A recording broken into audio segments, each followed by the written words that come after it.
Twins आज flavour है end of course Nifty को भी संभाले हुए हैं। बजाज ट्विंस में बजाज फाइनेंस 3% ऊपर है। बजाज फिनसर्व की बात करें तो यहाँ पे भी 2% की अप मूव है। डायरेक्टर साहब दोनों स्टॉक्स को एक बार स्क्रीन पे लाएं, बजाज फाइनेंस और बजाज फिनसर्व।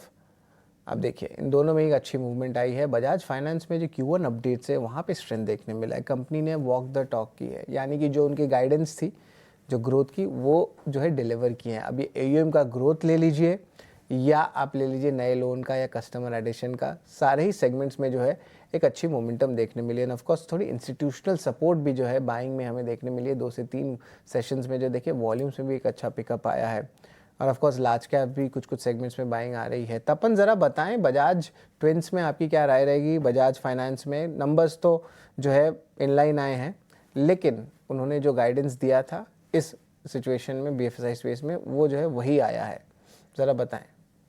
हाँ जी शरद जी, देखिए बजाज फाइनेंस में बहुत ही अच्छा नंबर्स आए और इतने बड़े लेवल पे 25% ईयर ऑन ईयर ग्रोथ करना इतना इजी नहीं है।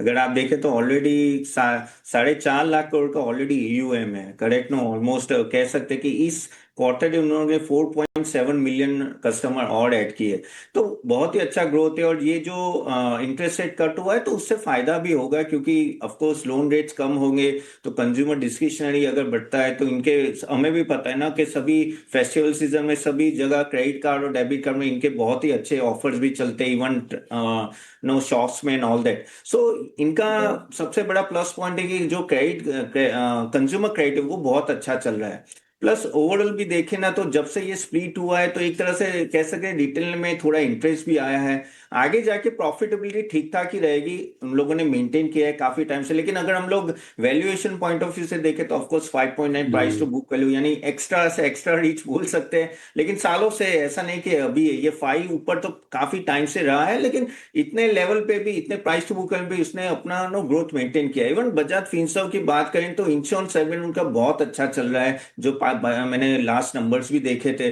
तो दोनों काउंटर में नंबर्स तो अच्छे हैं, वैल्यूएशन हाई है, लेकिन ये एक ऐसा स्टॉक है आप हर एक डीप में बाई कर सकते हो मेरे हिसाब से इस लेवल पे, क्योंकि ऑलरेडी इतना प्राइस थोड़ा नीचे आता है तो लॉन्ग टर्म के लिए ये अच्छा स्टॉक हमेशा रहेगा। लेकिन एक सिर्फ डिस्क्लेमर है कि आगे जाके जियो फाइनेंशियल आ रहा है जो 6 महीने साल में अच्छा टक्कर देगी। M&M फाइनेंशियल ने इतने दी नहीं है, देखते हैं क्या होता है, लेकिन फिलहाल तो बाय ऑन डिप हमेशा ये रहेगा स्टॉक। ठीक है, M&M financial bye on dips की सलाह आपके लिए।